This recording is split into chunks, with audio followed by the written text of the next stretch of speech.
Microfocus, creators of visual programming tools for software development, is pleased to provide major funding for the Computer Chronicles, the story of this continuing evolution.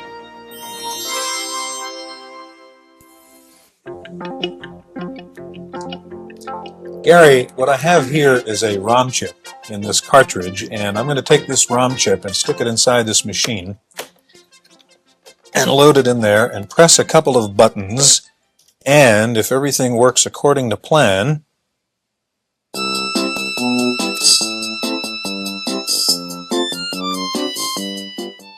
this is an example of computer music, and computer music is our subject today. This little RAM pack, which I have over here, has 15 songs on it. Matter of fact, there's a ROM Chip of the Month Club now where you can buy your popular songs on a chip instead of on a cassette tape or on a record. This is a simple example, but how does a computer make music? How is it doing this?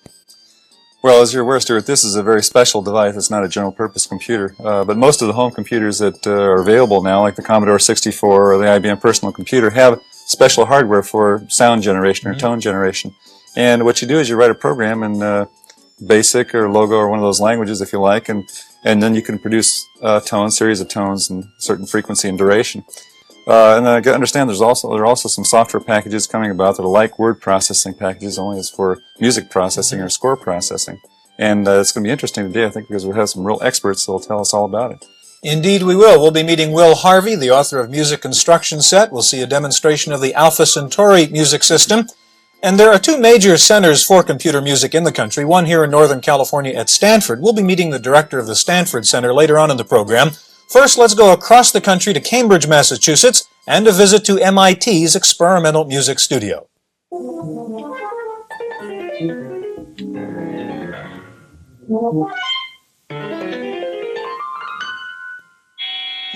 The use of computers in musical composing is not a new idea, but recent advances are giving composers a new degree of power over their medium, the ability to create and manipulate sound waves of their own design. Systems like MIT's Music 100 can dissect a note into its sound wave components. The composer can then make adjustments to each aspect of the note's physical characteristics independently and instantly. Specially developed music languages translate the sound processing as specified by the composer. From this input, a digital data stream is computed. Finally, the digital form is translated into a signal for amplification, pre-recorded, and played back over audio tape during the performance. A computer that can reassemble the building blocks of a sound wave opens up a new spectrum to the composer and the musician, a range of sounds beyond the natural limits of mechanical instruments and the human voice. In a sense, the music program can compose not only the score, but the instrument as well. The next step in computer-composer interaction is real-time production synthesis, a live interactive performance between computer and instrument. To achieve this kind of instantaneous but programmed manipulation requires very high-speed computers capable of several 100 million calculations per second.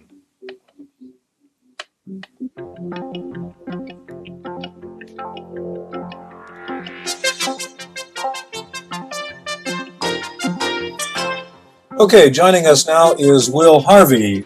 Will created Music Instruction Set, a hot piece of software being offered by Electronic Arts right now. And John Chowning. John is director of Stanford's Center for Computer Research in Music and Acoustics. Did I get that right? Right. CCRMA, we call it. CCRMA. Gary. You know, I was just going to mention, I think with that Casio tone, I finally found an instrument that I can play. I think we have some more here. Right. John, I think it'd be worthwhile just to talk for a minute about the state of computer-generated music. Where are we at today? Well, it's, I guess, nearly 20 years old since Bell Labs engineers and scientists first conceived the idea. And what's happened in the recent years is evident in things like personal computers, and that is large-scale integration.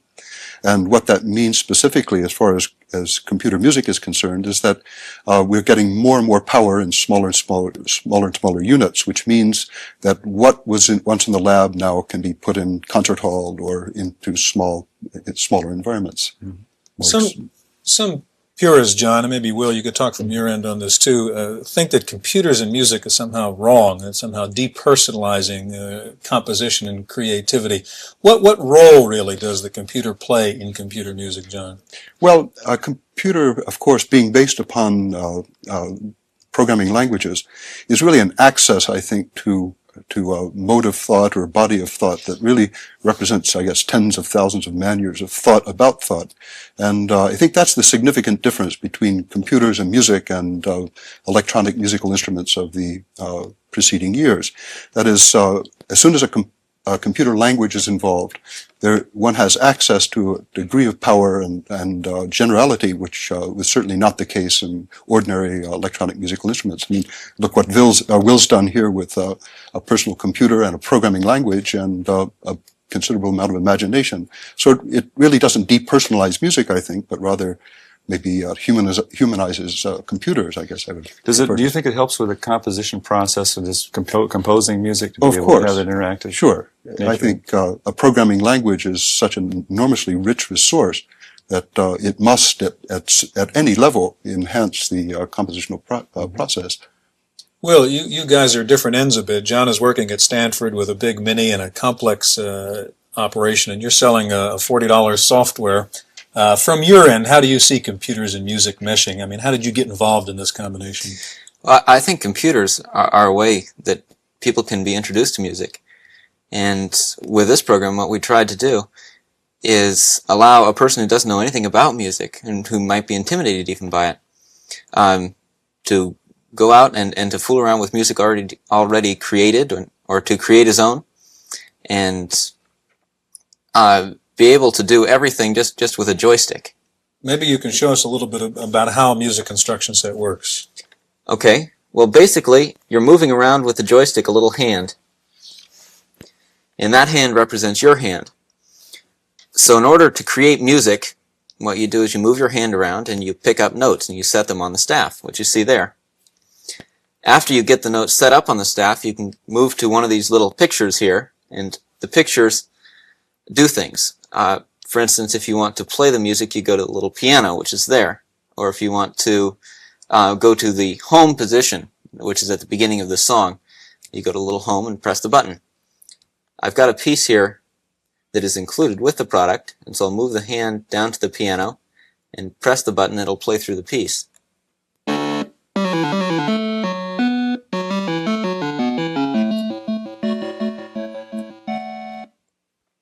Then going to the home, we can go back to the beginning of the song. The notes going across the staff or showing us the music that the computer's playing at the time. Right. Basically, it's tying together what it sounds like and what is on the screen. So it's like having sheet music in front of you that scrolls right past your desk. Whereas with the sheet music, you can pick up your pencil and eraser and erase notes and change them or move them around, or even pull out the scissors and cut and paste in different areas. With this, you can move your hand around, pick up a note, move it somewhere else, and drop it.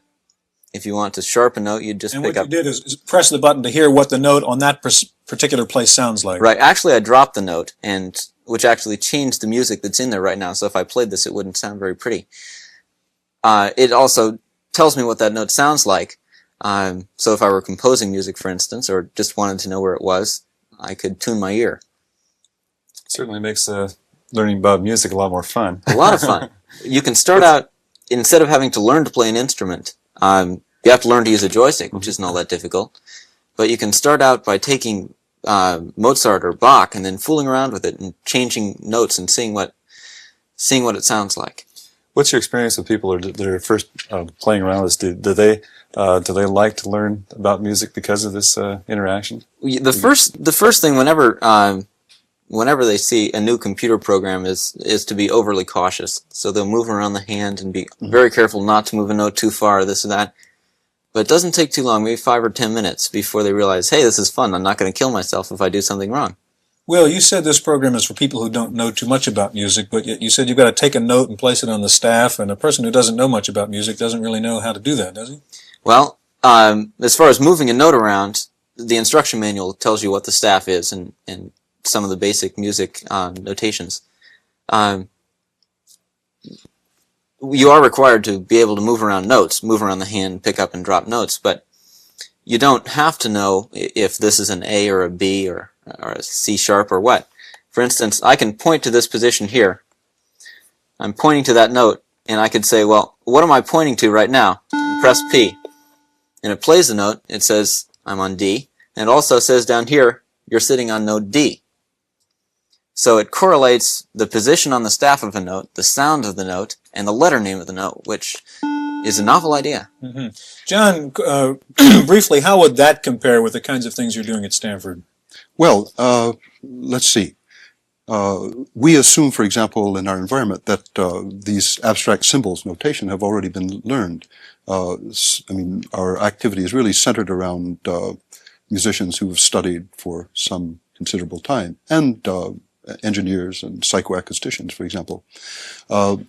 And our interest in notation is maybe at a slightly different level, having to do rather with music manuscripting, and perhaps later we can talk a bit about that. But I find this very interesting because it's as Will has pointed out, it's a very accessible medium, and through which one can learn a rather abstract and difficult sort of language, if you will. I mean, music notation. I think that's good. Okay. In just a moment, we're going to take a look at a reasonably sophisticated device which you can plug into your computer, the Alpha Centauri system, and that's coming up next.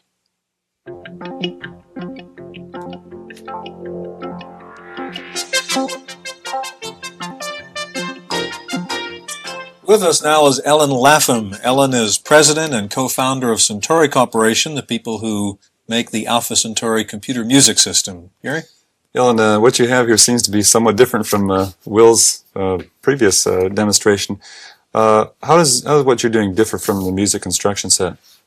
Well, we're both in the music business, and we're both, in fact, using computers to do things that are musical.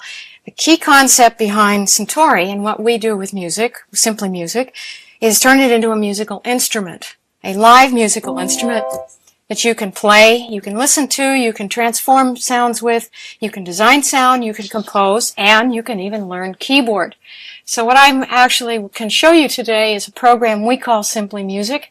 What I'm looking at on the screen here is a list of albums, just as I have a 45 RPM record on my player, or 33, so I have a diskette. It goes into my disk drive, and now when I do a directory or catalog, I can see the list of songs I have previously recorded or someone else recorded loaded in. Why don't we listen to Jesu? Now, I played that piece in a couple of weeks ago, or someone else did, or perhaps you played it in yesterday. If you're learning to play keyboard, though, listening to music is not just what you need to do. You also need to see what's going on.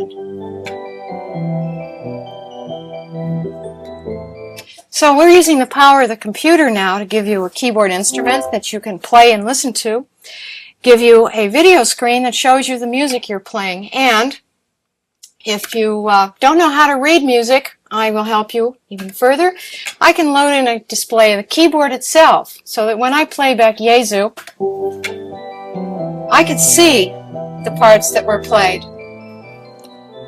Now that's a fairly complex piece. If I were learning to play music, if I'd never approached a musical instrument before or a computer music system, I might choose a more easy to learn song. For instance, Merrily. Now this is a pretty simple song, but it gets the point across that you too can learn to play keyboard with this fairly fancy technology just by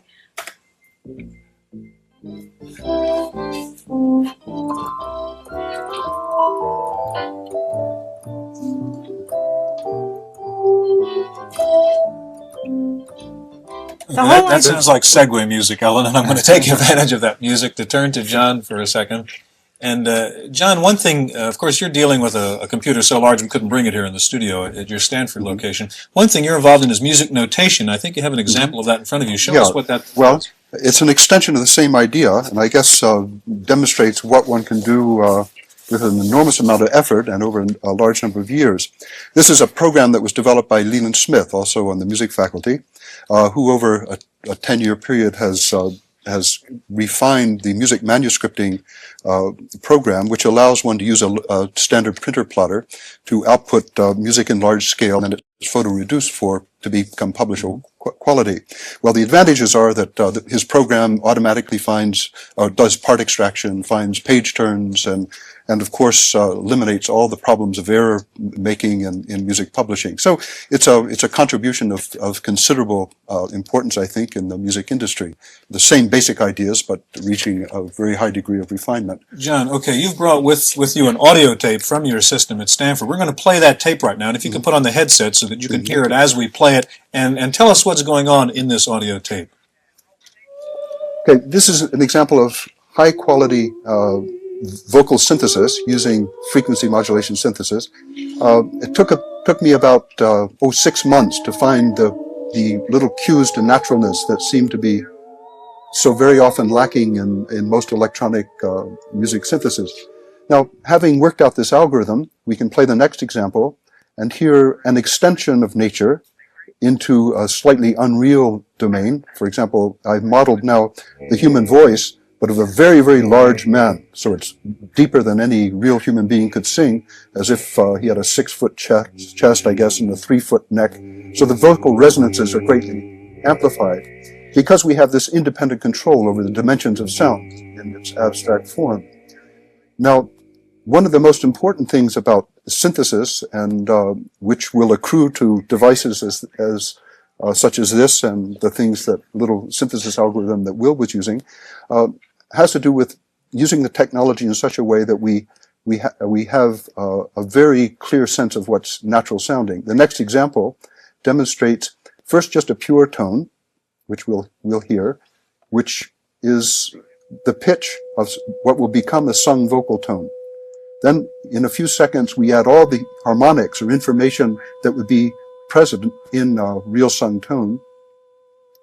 But it only becomes natural at the moment we introduce the vibrato and this kind of wiggling in the pitch space, which is common to all natural sounds virtually. Once more, pure tone. Now harmonics, but not natural. And now it sounds natural, sounds vocal-like. So we can, by doing a vast amount of research and analysis in psychoacoustics and signal processing, we can extend to this miniaturization, which we see, a kind of quality of sound, which I think will be a very great improvement. Okay, John, we're going to move from Stanford now and go back across the country to Cambridge and MIT's Experimental Music Studio for a brief performance of a duet for piano and computer.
John, is the work that we're seeing in computer-generated music, is that still mostly in the laboratory, or is it being used in production? Well, I think with the large-scale integration, we're seeing many of the techniques that have been developed in programs, et cetera, over the years in the context of a lab, finding application now in industry. There are, music synthesis algorithms that can be implemented in large-scale integrated circuits. We'll certainly more and more find use in devices of this sort, and organs and synthesizers and who knows what else. Ellen, you mentioned earlier the concept of your floppy disk as a kind of record album with titles on it. We saw at the beginning of the program this kind of ROM cartridge. Do you see a kind of new form of music publishing in which you could buy floppy disks for a computer playback system? Absolutely. In fact, my floppy disk is my personal diskette. I can self-publish, which means that now I'm a composer and a publisher all rolled up into one. That is, I have my Centauri, I generate my own music, I save it on diskette, and I can send it off to friends across the country or around the world. So now every musician and every student becomes a publisher, and that means also that the teachers become publishers of their own musical material, and the professional composers can also publish for the audience of people who have the same instrument. So absolutely, yes, it is a new form of publishing, but a very personal one. Very quickly, we have about a half a minute left. Do you find a resistance among professional musicians and composers, or they really love to get into this? Well, I mean, at Stanford, virtually every composer who comes to study there not only learns about computer music, but becomes a rather exceptionally good programmer. So I think there's very little resistance, especially in the young generation. After all, people decide the age of, is it Will, the young man? Well, I mean, he's already beat the hurdle. You see, he already understands a great deal about programming because these things are in the environment, and that's good. Okay, John Chowning of Stanford and Ellen Laffam of Centauri, thanks so much for being here, and thank you for joining us. We'll see you next week again on the Computer Chronicles.